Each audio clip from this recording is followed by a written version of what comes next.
Boss, may bisita ka, boss. Boss, may bisita. Boss, Ha? may bisita ka. Ay! Halika kayo rito, sir! Ha? O, tingnan nyo si Kuya Oliver, mga kababayan. Halika rito, pasok ka dito, dito.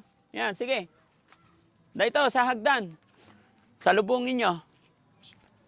Ayan, akyat ka dito, sir. Yan, may bisita tayo, mga kababayan. Di pa tapos, may bisita na. Nakikita niya kasi na nandito tayo. Alam niyo po yan si Kuya Oliver. Ikot-ikot na yan dito sa bakuran natin. Akyat ka. Kita mo? Ha? Ayan, may hagdan dyan. Baba mo yung damit niya. Yan. Ang dumi na ng damit niya. Bago matulog, magpalit, ha? Lalayan nyo dito. Dito na lang. Tayo! Marumi na yung kamay mo. Tayo. Oh. Dito. Oh. Ganda? Ang ganda nga, ang taas. Ha? Ang taas, kuya. Ang taas. Maganda na, nagustuhan mo naman. Oo, kuya. Ano ba yan? Ito, tingnan. Dito, upo ka dito. Upo tayo rito. Dito. Dito. Dito tayo. Mahuhulog ako dyan. Ha? Mahuhulog ako dyan. Mahuhulog ka? Hindi ka mahulog. O, upo tayo rito. Kwentuhan tayo. Upo ka muna. Ako dyan. Ha? Mahuhulog ako. Hindi ba't ka naman mahuhulog? Isa mapagpalang, awakan mo to para man. Hapon po sa inyong lahat. Ito yung bahay ng Team Daddy Frankie. Ilang buwan na po ito eh. Bahay na to, Dads.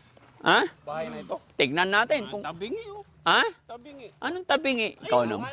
Oh, hindi. Hindi. So ilang buwan na to mga kababayan, kaya ipapasilip ko sa inyo yung ground and second floor. No?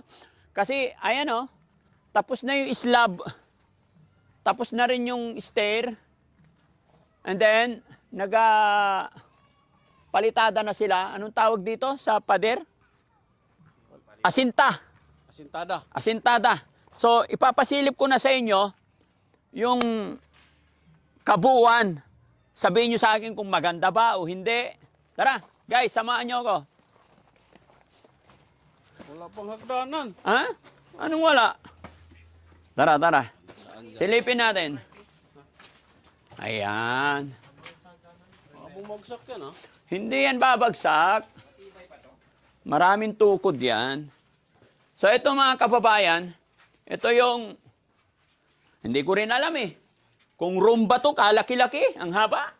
Oh, mula dito. Pakita nyo yung kahabaan niya doon. Oh. Ha? Kusina. Kusina to. Buti ka pa, alam mo. No? Sino? Ay, ito. Banyo. Hoops. CR. Ayan. Maaring mahirapan pa kayong i-recognize kasi wala pang isang buwan kasi mula nung ginawa yung slab. Kaya hindi pa pwede. Pero pag nag 1 month na, saka tatanggalin nila to. Pero sa taas, maganda na mga kababayan. Tignan natin. Pero siyempre, bago tayo tuluyang umakyat sa taas, pasilip ko muna rito. Ito. Kwarto rin ito eh. Ayan. Ito, master bedroom ito mga kababayan. Kasi sa room niya, may sarili din CR. Ayan, ito yung CR niya. May sarili siyang CR. And then, kung gagawa tayo ng parking dito, yan, nandiyan yung sasakyan. Tapos ito guys, salamin ito. Salamin. Kaya pag may dumarating doon, nakikita natin. May papasok doon sa shelter natin, nakikita natin. Kasi ito yung salamin na one way. Di ba? Kaya maganda. Yan. Kahit ito, corner, salamin din to mga kababayan. So, nakita ko naman sa plano nito guys magandang tignan. No? Pero mas ma-excite, mas matutuwa kayo sa taas. Kasi maluwag tignan. Ito, masikip pa kasi maraming poste. Tara. Nauna na si Jesse, Hindi, iniisip ko ito eh. Elevator? Anong elevator? Hindi yan elevator. Poste. Hindi. Design yan para high ceiling. Tapos alam mo yung fluorescent na nakapakahaba. Ayun, dito, mula doon hanggang dito. Para maganda. Di ba? Ayan. At least naiintindihan ko na. Ha? Naiintindihan ko na. Oo. Ayan. Medyo magulo pa nga lang. Dahil, syempre, hindi natin trabaho. Ito, oh. Ito, terrace to, guys. Terrace. Tapos salamin yan. Nakapaikot na salamin. Yan. Kasi kung halimbawa, may meeting tayo, dito tayo magtatambay. May mga sopa rin dyan. Sopa. Liter L yan na terrace. Nga dyan ang bubong. Yan. Maganda. Malaki yung terrace sa taas. Di ba? Ano? Ang dami naman yung poste na yan. Ha? Ano mo? Poste? Ginawa ng pader yung poste ah. Hindi, para matibay, kailangan maraming poste. Design yan, men. Design yan. Natanong ko lang, hindi ko naiintindihan eh. Hindi, lalagyan din ng salamin bawat ano yan. Bukod corner. Oo, para maganda. Ito, terrace lang to, guys. Terrace. Di ba? Then, ito yung room. No? Ito, room. Okay? Ito yung common CR. Common CR sa taas. Kasi ilang room nito eh? 3 yata. Oh, 3 room dito sa taas. Sa baba, 1 room lang. No? Malawak, pero hindi ganun kadami ang room kasi ayaw namin ng masyadong masikip. Kasi alam ko naman guys, para sa akin kasi, alam nyo, sa totoo lang, parang ang bahay na to, para sa atin. Di ba? Pero pag lumaki na yung mga anak natin, I'm not sure na gusto rin nilang tumira dito. I'm sure naman na kung sakasakaling papatayo sila, yung gusto rin nilang design. Kaya hindi, yun, ito yung gusto namin. Hindi ganun kalaki, hindi ganun kaliit, di ba? Pero maluwag ang sala. Ayan. Ito, di ba? Pag may mga bisita, maganda. Di ba? Okay. Tapos ito naman ang pinakamalaking room sa kabila. Di ba? Dito ipapakita ko sa inyo. Ayan. Ito yung pinaka master bedroom dito sa taas. Ayan. Kung doon, mayroong common CR, doon sa 2 room na yun, may CR na common na tinatawag. Itong master bedroom dito guys, may sarili siyang CR. Ayan. Di ba? At bukod doon guys, mayroon din siyang terrace. Pagka medyo inaaway ka ng asawa mo, nandiyan siya sa kwarto, di, hayaan mo, huwag mong awayin. Magpahangin ka dito sa labas. O, di ba? Tinan mo. O. Di ba? So, hindi nahahaba yung gulo. Kumbaga, lahat nakaplano yan. Ito, lahat yan. Nakasiya. Liter L yan. Kaya kahit pagka gusto mo talagang hindi makita, nag-aaway kayo, dito ka. Hindi ka na makita. O, di ba? Habang pinapalamig mo yung init ng ulo ni Mrs., di ba, astig? Di ba? Astig ang buhay. Di ba? Pag pinapalamig mo yung init ng ulo ni Mrs., kailangan astig tayo. Di ba?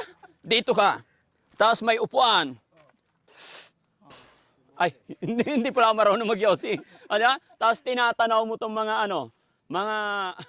mga mais mo. Di ba? Talon kaya ako dito. Mataas yan. Ha? Mataas yan ah. Mataas yan? Di ba? Masarap guys, masarap Masarap tanawin yung green things. Yan yung sinasabi na green things living. Di ba? Ang ganda, ang ganda. Tingnan nyo. Ito, ganito rin yung poste. Bukas bubuhusan na yan. Tapos 1 araw tanggal, maganda. Di ba? Sarap. Puro salamin din yan guys. Salamin yan hanggang dito. Ito, yung hindi malalaglag yung tao. Di ba? Pag nalaglag pa, intentionally. Okay? Tapos ito, medyo malaking ano yan. Guys, malaking pintuan yan. Di ba? Pero ito yung master bedroom dito sa taas. Okay? Sana nag-enjoy kayo mga kababayan. No? At saka kung halimbawa, mayroon pa kayong mas maganda na may isasuggest. Siyempre, gana sinabi ko lagi. Lagi kong sinasabi, hindi naman tayo perfecto. Pero itong bahay na to, may engineer po ito. May architect. Drawing talaga. Nung pinresent sa akin yung drawing niya, tsaka yung plano niya, nagkasundo naman kami. Pati sa presyo, halaga, yun, nagkasundo. Tsaka nakikita naman namin talagang solid yung mga poste niya, matibay. Sabi ko nga sa inyo, nung ginagawa pa lang umpisa, hindi ko maintindihan. Sabi ko, ba't puro poste?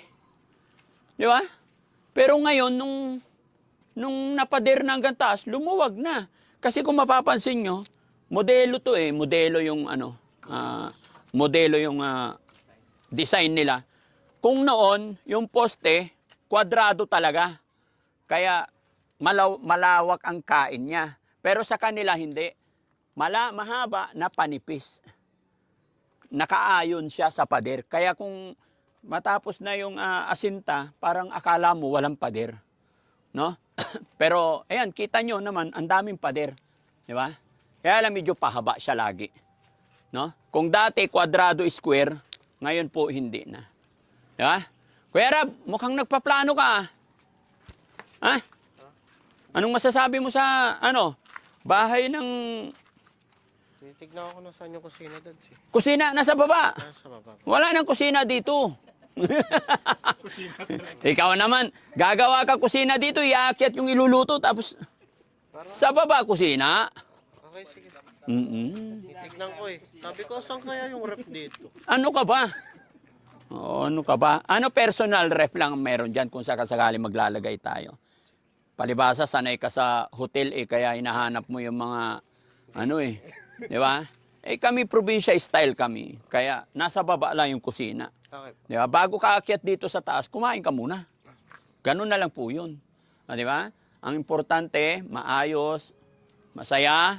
Di ba? Tingnan nyo yung shelter natin mga kababayan. Kahit nandito ka, tanaw na tanaw mo yung shelter. O, di ba? O. Yan. Pag nagkapera ulit mga kababayan, papadirin natin paikot iyan. Para wala makatakas. Ha? Ang lapad nito. Hindi. Ang lapad nito. Ito. Ang lapad. Oh. Boss, may bisita ka, boss. Boss, may bisita. Boss, Ha? may bisita ka. Ay! Halika kayo rito, sir. Ha? O, tingnan nyo si Kuya Oliver, mga kababayan. Halika rito. Pasok ka dito, dito. Yan, sige. Dito, sa hagdan. Salubungin nyo. Ayan, akyat ka dito, sir. Yan, may bisita tayo, mga kababayan. Di pa tapos, may bisita na. Nakikita niya kasi na nandito tayo. Alam niyo po yan si Kuya Oliver. Ikot-ikot na yan dito sa bakuran natin. Akyat ka. Kita mo? Ha? Ayan, may hagdan dyan. Baba mo yung damit niya. Yan. Ang dumi na ng damit niya. Bago matulog, magpalit, ha? Lalayan nyo dito. Dito na lang. Tayo! Marumi na yung kamay mo. Tayo. Oh. Dito. Oh. Ganda? Ang ganda nga, ang taas. Ha? Ang taas, kuya. Ang taas. Maganda na, nagustuhan mo naman. Oo, kuya. Ano ba yan? Ito, tignan. Dito, upo ka dito. Upo tayo rito. Dito. Dito. Dito tayo. Mahuhulog ako dyan. Ha? Mahuhulog ako dyan. Mahulog ka? Hindi ka mahulog. O, upo tayo rito. Kwentuhan tayo. Upo ka muna. Ako dyan. Ha? Mahuhulog ako. Hindi Ba't ka naman mahuhulog? Hindi ka pwedeng mahulog. No? Papagawa tayo ng bahay mo. Gusto mo ba ganito rin gawin natin bahay mo? Oo, kuya. Laki nito. Lot area nito kasi mga kababayan, 247 square meter. Yan. Yung lot area nitong bahay na pinapagawa natin, 247 square meter. Medyo nilakihan na po talaga kasi yung mga unang bahay dito kasi alam natin na marami tayong bisita kaya kahit magsabay-sabay lahat sa dami ng kwarto nito, no? Hindi tayo magsisiksikan. Ano masasabi mo naman, Kuya Oliver? Wala. Mabuti. Maganda? Dito ka na lang titira, no? Maganda ba dito? Ha? Ba't ka sumunod dito? Kala ko nagpapahinga ka na doon. Ano masasabi mo? Masaya. Ha? Masaya, maganda. Minsan maganda. Minsan masaya. Minsan malungkot. Huwag ka na malungkot. Bakit ka pa ba nalulungkot? May naalala ka pa ba? Ano, kuya? Ha? Wala kuya. Wala. Daddy! Ah, Ikaw si Kuya Oliver, ako si Daddy. Daddy Frankie. Oh, very good. Napagod ka ba sa paglalaro ng basketball? Nakakapagod ng kain kanina, pati nga hindi pa masyadong maliwasan ng panahon. No, mainit. No, Kailangan mo na mag-diet, Kuya Oliver. diet. Oo. Oo. Eh, masyado nang lumalaki yung tiyan mo eh.